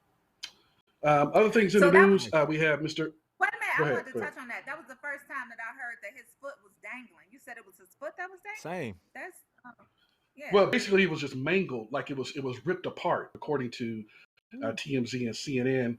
Maybe that was the wrong terminology, semantics, but basically it was ripped apart. He had multiple compactions, which means that the bone basically pierced the skin in several places. So it maybe not hanging, but it was mangled and ripped apart. Okay. So he had multiple fractures in his lower leg as well as his ankle and his foot. So we're definitely praying for his recovery because we want him to win some more Masters. But I want to check in with Facebook right quick, King James, because they checking you. Iris said King James needs to come back with a better attitude. That's all I'm saying. So I put it out there. That's what Iris said. Terry needs to come back with a better attitude. That's all I said. No, there's nothing wrong. There's nothing wrong with my attitude. It's just I don't know. Maybe my watch is bad because I come on at 9 o'clock every day. So is it 9 o'clock? Oh, okay, never mind. Oh, never mind. Anyway, yeah, No, that's not my issue. That's your issue. Okay, he was mad. That's your issue. Okay, sometimes we go over. Our apology. God is in control. God is in control. The omnipresent is in control. No. God is not the author of fusion portion. So don't put your mess off on God. God ain't thinking that. But I completely wholeheartedly agree. God is in control. No, God is in control. God is God in is in control. control. God is in control. No, God does not is in control. facilitate. Okay. God does not facilitate dysfunctional Let's your go part before portion. you But don't get anyway, time. Let's go. the next Absolutely. thing on my segment is Carl Anthony Towns gave Jordan Woods a beautiful birthday gift, basically in honor of her father's birthday, which would have been, he would have turned 61 this past weekend. And so Carl Anthony Towns, who just got over the coronavirus bug or virus, and he plays for the Minnesota Timberwolves of the NBA, and they've been going out for several months, and they're Instagram official. So Jordan Woods went on Instagram Live and basically just was nearly in tears by the expensive gifts that he bought her to honor her father, who would have turned 61. So I thought that was pretty cool. It looks like they're going real, real strong, and they're taking it to the next level. They're serious about this thing. They're serious. So They sure. Hey, King James, little known fact, people didn't realize, or people don't know, why her relationship with the Smith family, like Will Smith, his family, is so strong, because her father was, I believe, one of the executive production members of the Fresh Prince show.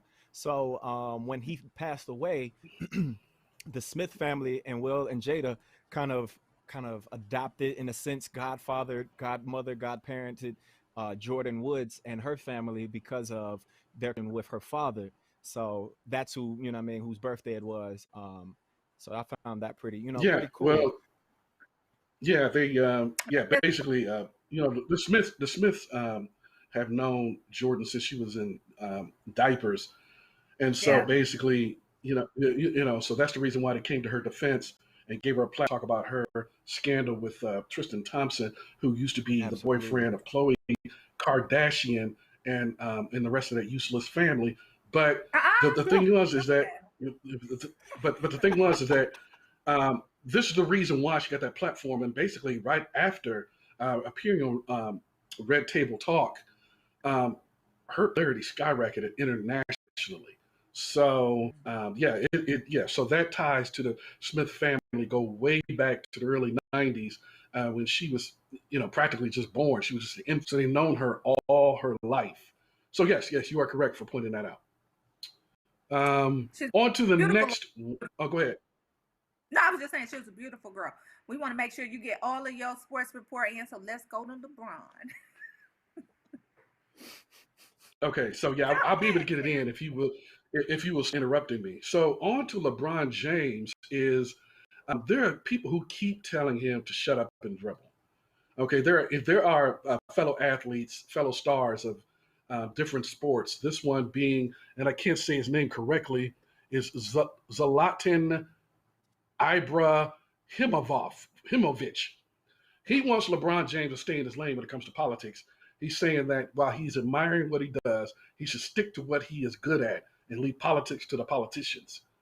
And so the 39-year-old AC Milan striker, soccer team, or as they call football, everywhere except the United States, saying that it was a mistake. And he says, I quote, "I like LeBron a lot.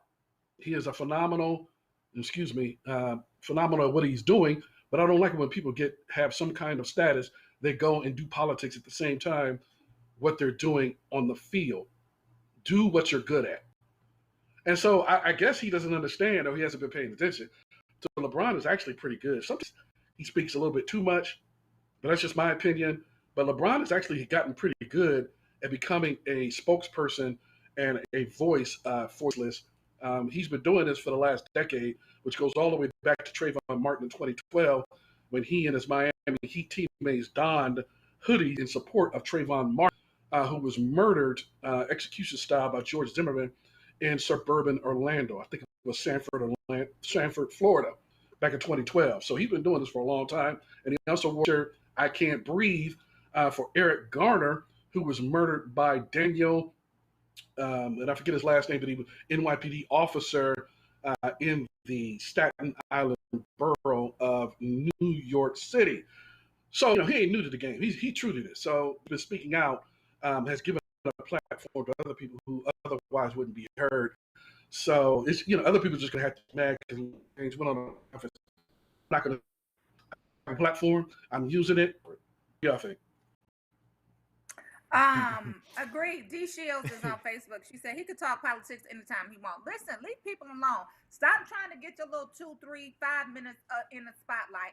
You shut up and you stay in your lane and you stay over there and you play soccer. How about that? Exactly. Leave him alone. He's not Folks have bothering you. athletes have been political for decades. Muhammad Ali was one of those. You know what I mean? Like, he was one of the pioneers when it came to speaking out against, oppression against black people or whatnot. So I don't think that is nothing new, and I don't discredit anything that King James, LeBron has to say. I love it. I mean, we're not saying nothing when Kaepernick says certain things, or if he's advocating, he might have. And the crazy thing is, he lost his job. So when LeBron does it, he's the king. Just got to listen, because he's speaking some facts. And I love to see him speaking from his platform of what he has. Because if he wasn't, we'd be looking at people like that crazy and being like, dude, you have one of the largest platforms in the world and the most influential in the world. You got to say something. And he understands that. And kudos to LeBron. Absolutely. Yeah, and I hate it when athletes who are wallowing. I hate it when athletes who are wallowing deserve it obscure, and basically use him to get a larger platform for themselves. For most people, don't even know who this guy was. I mean, I couldn't even spell his name. I've never heard or seen it before. And so it's just like that other boxer whose name I can't remember because, well, he needs to go back to obscurity because, in using LeBron James to basically elevate and amplify their very tiny platform, I think that is wrong. So, and then most importantly, if you don't like what he is saying, then why don't you do something about what you are doing that is causing him to come out? You're not advocating for equality, advocating for LeBron to get back in the kitchen and shut up. So that's what it is. He ain't going to the kitchen. He wasn't built for the kitchen. You know what I'm saying? He sits in the living room right up front. Okay, now let's go on to another thing that LeBron James has direct. And this is not a segment devoted to LeBron. He's going to be an inspiration to Montgomery. She's a former WNBA athlete. She's a 2-time champion.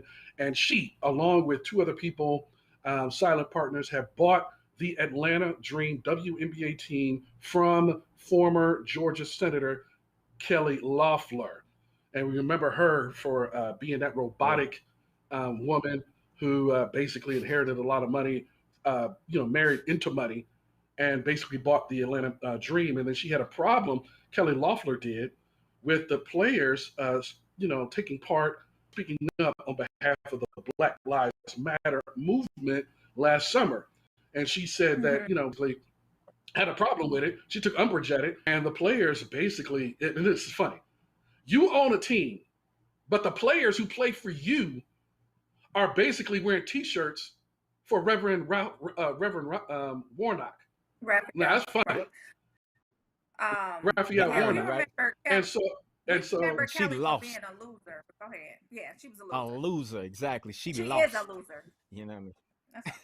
Yeah. trying to come from my Morehouse brother, Raphael Warnock. House to Raphael, Senator Warnock. You know what I mean? Put some respect on it. Right. Yeah. U.S. Senator Raphael. And so basically, Renee Montgomery.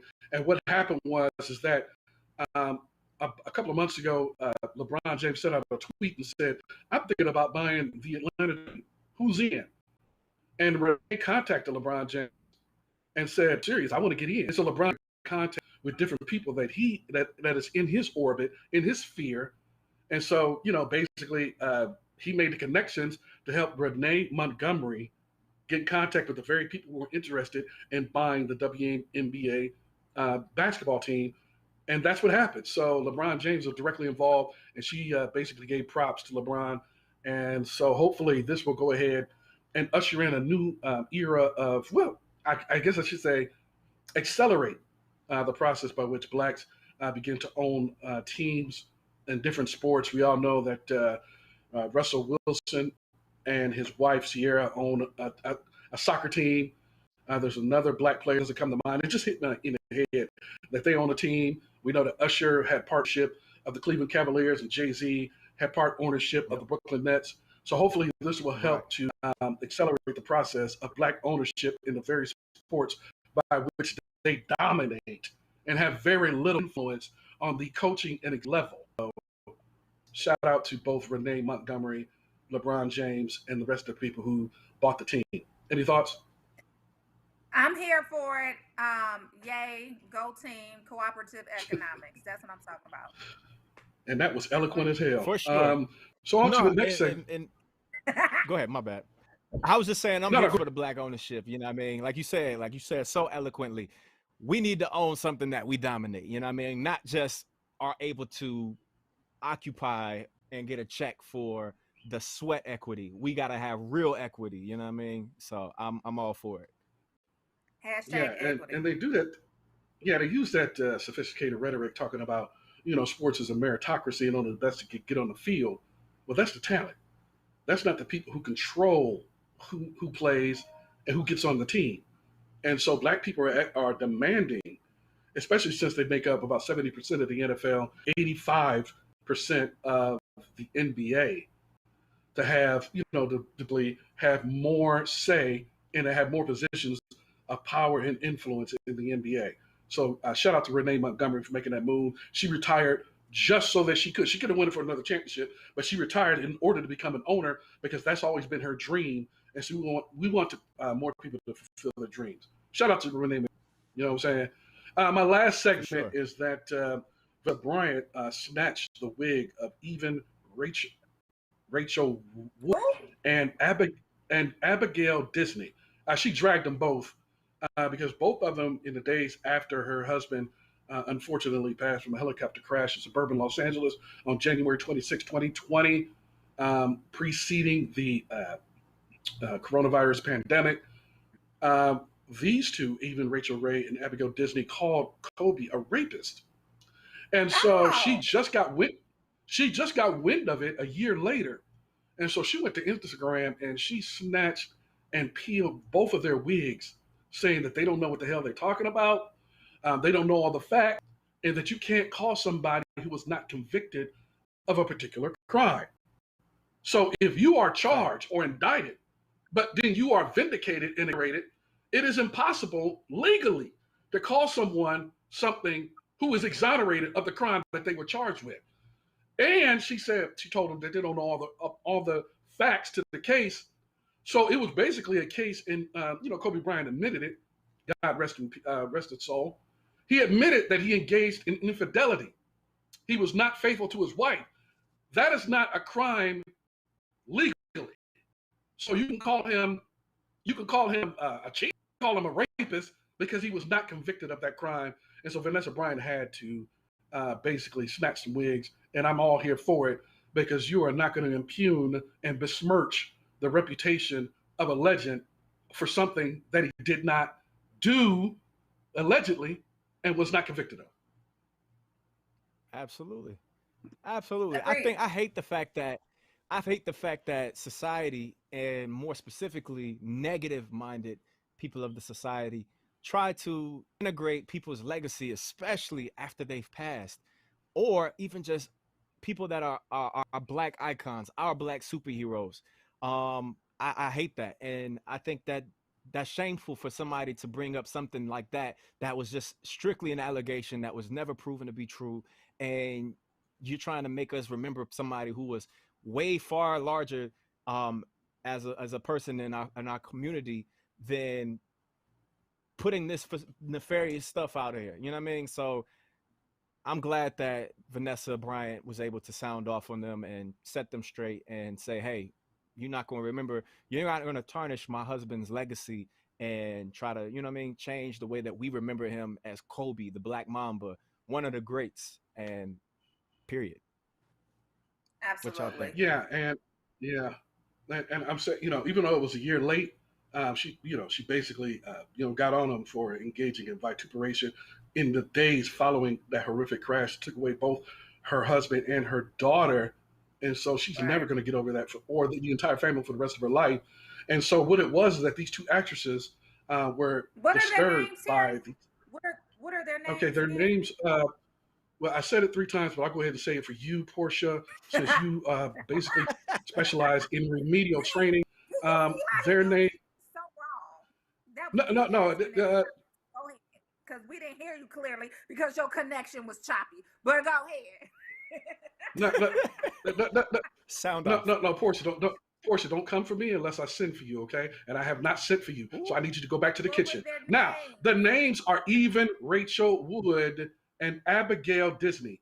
Even Rachel Wood is an actress, and Abigail Disney is a film producer. So basically, I think that's what I thought, because you remember after he passed, after Kobe, the Black Mamba passed, there was an overwhelming tidal wave of love and outpouring of support for Kobe, and they were disturbed by it because of the allegations of infidelity. And so, and you know what? I don't know what went on. He could have been guilty, but the problem is that the legal process, it was adjudicated. The legal process played out. He was vindicated. So therefore, you can't call someone something when they are vindicated of their crime. So yeah, Vanessa Bryan was right. Shout out to Vanessa. Thank you very much for putting those folks in their place.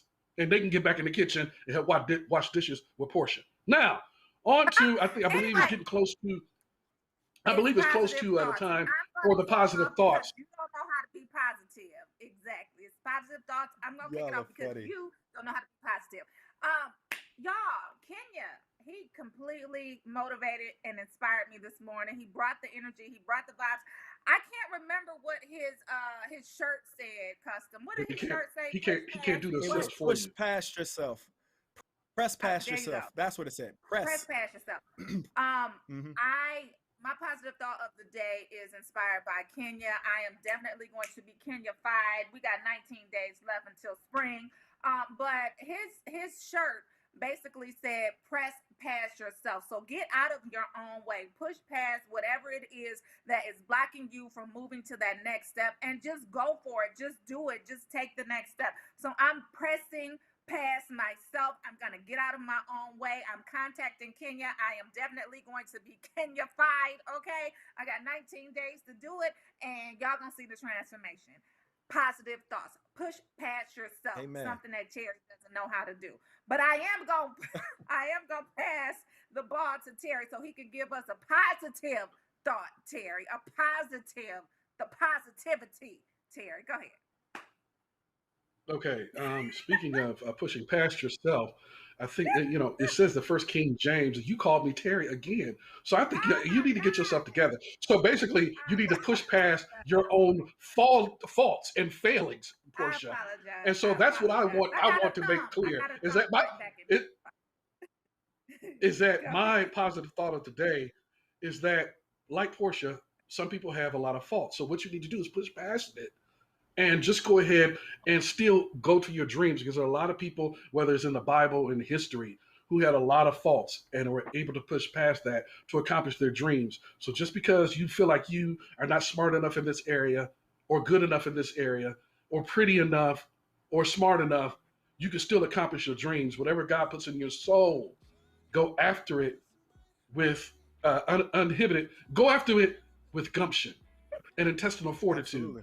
Because if it's in your soul, God placed it there. And that is my positive thought of the day. I passed the ball.